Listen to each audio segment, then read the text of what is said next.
South ఇండియాలోనే అతి తక్కువ ధరలకే నాణ్యమైన రత్నాలని అందించే ఏకైక సంస్థ 6JVR.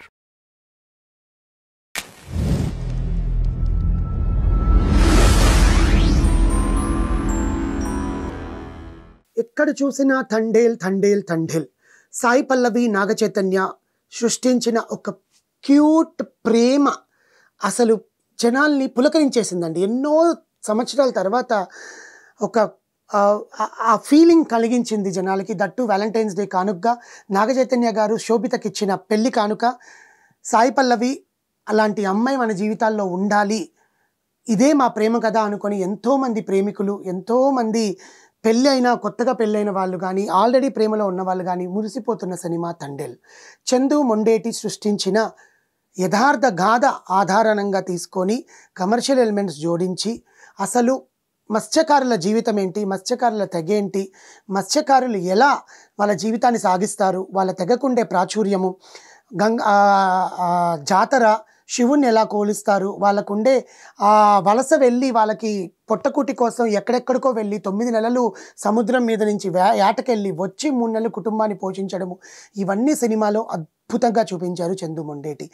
నేను ఈ సినిమా గురించి రిలీజ్కి ముందు మాట్లాడలేదు, రిలీజ్ తర్వాత మాట్లాడలేదండి. ఇప్పుడు మాట్లాడుతున్నాను నేను ఈ సినిమా గురించి. ఎందుకంటే సినిమా అందరూ చూసేశారు, అందరి ఆదరాభిమానాలు పొందుతుంది. ఇందులో నేను కొత్తగా చెప్పాలి ఏమీ లేదు. కానీ నాగచైతన్య గారికి ఇది ఒక మంచి సక్సెస్. ఎందుకంటే ఆయనలో ఉండే ఇంత నటన ఉందా, ఆయన కూడా ఏడిపిస్తారా జనాలని, ఆ భావం, ఆ ఎమోషన్, ఒక మనిషి పడుతున్న బాధ చూసి మన కళలో నీళ్ళు తిరిగాయి అంటేనే అక్కడ హీరో సక్సెస్ అయిపోయినట్టే. కానీ సినిమాకి మొత్తం పెద్ద సక్సెస్ డైరెక్టర్ గారు, ఆయన అనుకున్న కథ, ఆయన రాసుకున్న స్క్రీన్ ప్లే, సో కథా రచయిత అందించిన మాటలు, కథ అధురణంగా ఈయన తెరకెక్కించిన విధానం, సాయి పల్లవి అద్భుతం. ఫస్ట్ ఫ్రేమ్ నుంచి లాస్ట్ ఫ్రేమ్ వరకు ఆ అమ్మాయి అసలు నిజంగా ఒకరి కోసం అంత ప్రేమిస్తే తండ్రి మాట, తండ్రిని కూడా నేను ఆనందపరచాలి, అసలు ఎందుకు తండ్రి నా పెళ్ళి వద్దంటున్నాడు, అసలు తండ్రి ఎందుకు వేటకెళ్ళట్లేదు, వీడికి ఏమైనా అయిపోతుందేమో అని ఒక బాధ, వీడు అక్కడెక్కడో ఇరుక్కుంటే వెళ్ళి వాడిని విడిపించడానికి ఈ అమ్మాయి పడిన కష్టం. అప్పుడెప్పుడో సరబ్జిత్ అనే సినిమా చూసామండి, ఐశ్వర్యరాయ్ అండ్ రణదీప్ కూడా.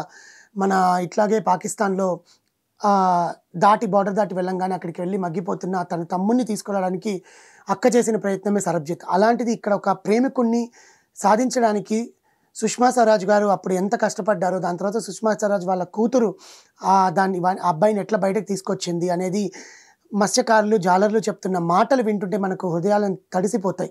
అలాంటి క్యారెక్టర్ని నాగచైతన్య పోషించడము, సాయి పల్లవి గారు దానికి జంటగా నటించడము, సినిమాలో నటించిన పృథ్వీరాజ్ గారు, కల్పలత గారు, దివ్యా పిల్లై అండ్ సాయి పల్లవికి పెళ్లి చేసుకోవడానికి వచ్చిన ఒక పర్సన్ క్యారెక్టర్ కానీ ఎంత అద్భుతంగా తెరకెక్కించారంటే చందు మొండేటి. అందులో ముఖ్యంగా చెప్పాల్సింది దేవిశ్రీ ప్రసాద్ మ్యూజిక్. దేవిశ్రీ ప్రసాద్ గారు అందించిన మ్యూజిక్ అద్భుతానికి పరాకాష్ట. ఎందుకంటే అసలు ఆ వైలన్ మ్యూజిక్, సినిమా అంతా బీజిఎం ఎంత బాగుందంటే అంత బాగుంది. ఎందుకంటే ఇప్పటికీ మనకు హమ్మింగ్ చేసుకునేలాగా ఉందన్నమాట. ఎందుకంటే ఆయనకి ఎప్పుడు నాగచైతన్య గారికి మంచి మంచి మ్యూజిక్సే ఇస్తారు. ఇప్పుడు విషయానికి వస్తే మళ్ళీ తండేల్ మూవీ పైరసీ బారిన పడింది. అసలు ఇది పైరసీయా లేకపోతే కావాలని ఇలా చేస్తున్నారా? కొత్తగా ఏదైనా సినిమా రిలీజ్ అయితే వెంటనే నెట్లోకి రావడము, 3 గంటల్లోకే టెలిగ్రాముల్లో లింకులు పెట్టేయడము, సినిమాలో ఫోన్లు అసలు బ్యాన్ చేయాలి, అసలు థియేటర్కి వచ్చి ఫోన్లు అనేవి ఉండకూడదు అని ఏదైనా కొత్త రూల్ పెడితే తప్ప ఇలాంటివి ఉండవు. ఎందుకంటే పెన్ కెమెరాలకు పెట్టుకొని కూడా వస్తున్నారు. పెన్ కెమెరా షర్ట్కి పెట్టేసుకుంటారు, సినిమా మొత్తం రికార్డ్ అయిపోతుంది, ఆ కెమెరాని తీసుకొచ్చి బయట చేసేస్తున్నారు. సెక్యూరిటీ గాళ్ళు ఎంత చెక్ చేసినా కూడా ఇప్పుడు వచ్చిన స్పై కెమెరాస్ వల్ల ఫోన్ కెమెరాలో చిత్రీకరించాల్సిన పని లేదు. స్పై కెమెరాస్ ద్వారా ఖచ్చితంగా సినిమా అంతా చిత్రీకరించడం పైరసీ. అందులో విత్లో డాల్బీ అట్మాస్ ఆడియో వచ్చిందంటే ఇంకా ఆలోచించండి. బన్నీవాస్ గారు ఫస్ట్ టైం అంటే Arvind GA2 projections, Geetha Arts productions మీద బన్నీవాస్ గారి పేరు ప్రొడ్యూసర్గా రావడం. ఎందుకంటే అప్పటిదాకా అల్లు అరవింద్ ప్రొడ్యూసర్ అనే వచ్చేది, కానీ అల్లు అరవింద్ గారు సమర్పించారు. ఆయన చెప్పారు, ఇప్పటికైనా సరే నా అవసరం ఎప్పుడైనా ఈ సినిమాకి ఖచ్చితంగా ఉండాలి నా పేరు అనుకుంటే తప్ప మొత్తం నా టీంలో ఉండే వాళ్ళ పేర్లే వస్తాయి, కానీ నా పేరు అనేది ఎప్పుడు సమర్పణలోనే ఉంటుంది, గీతా ఆర్ట్స్ మీద నేను ప్రొడ్యూస్ చేస్తూనే ఉంటాను అని చెప్పి అల్లు అరవింద్ గారు చెప్పడము.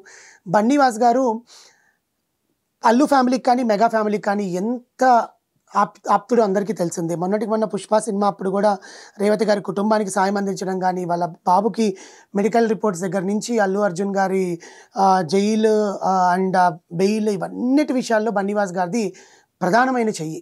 ఆయననే ఖచ్చితంగా వీళ్ళందరికీ సపోర్టివ్గా ఉంటూ ఆప్తుడులాగా వాళ్ళతో ఉన్నాడనమాట. అలాంటి ఆయన ప్రొడ్యూసర్గా రావడం, వెంటనే పైరసీ మళ్ళీ రిలీజ్ కావడము, ఆ పైరసీ వచ్చిన 3-4 రోజుల్లో కానీ బ్రేక్ ఈవెన్ అయితే దాటేసిందని, తండేల్ 3 రోజుల్లోనే బ్రేక్ ఈవెన్ దాటిందండి, మాకు ప్రాఫిట్ బాట్లోనే నడుస్తుందని చెప్పినా కూడా పైరసీలు మళ్ళీ రిలీజ్ చేసి సినిమాకి థియేటర్లకు వెళ్లకుండా ఇంట్లో కూర్చొని ఓటీటీలో బిగ్ స్క్రీన్లో సినిమా చూస్తున్నట్టుగా చూస్తున్నారు.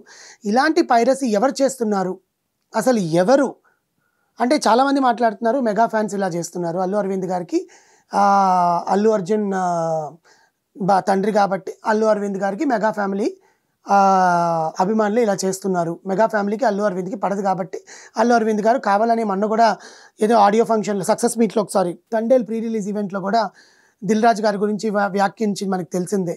దిల్ రాజు సక్సెస్ని చూశాడు, ప్రాఫిట్ని చూశాడు, అండ్ ఇన్కమ్ ట్యాక్స్ వాళ్ళని ఇంటికి పిలిపించుకున్నాడు అని ఇలాంటి సటారికల్ చేసినందువలన మళ్ళీ అల్లు అరవింద్ గారు కావాలని గెలుపుకున్నారా, కావాలని చిరంజీవి ఫ్యామిలీ గారిని మెగా ఫ్యామిలీని టార్గెట్ చేస్తున్నారన్న వాదనలు వినపడ్డాయి.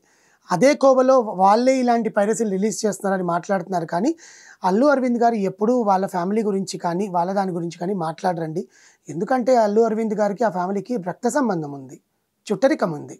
సో అంత నీచంగా అల్లు అరవింద్ గారు దిగజారుతారని ఎవరు అనుకోరు. ఎందుకంటే ఆయనకుండే స్టేటస్ వేరు, ఆయనకుండే మాట తీరు వేరు, ఆయన మాట్లాడే తీరు వేరు. అలాంటిది ఇవన్నీ ఉండవు. మనం కల్పించుకొని వాళ్ళ ఫ్యామిలీ మీద బురద జల్లడం తప్ప ఏమీ ఉండదు.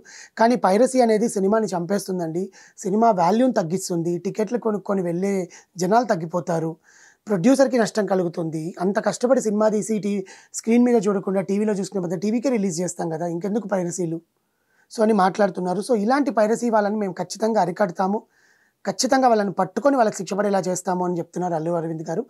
మళ్ళీ చెప్తున్నాం, Thandel is a blockbuster hit for Naga Chaitanya and Sai Pallavi. చూద్దాం, మంచి సినిమాలతో నాగ చైతన్య మళ్ళీ ముందుకు వస్తాడని. Thank you.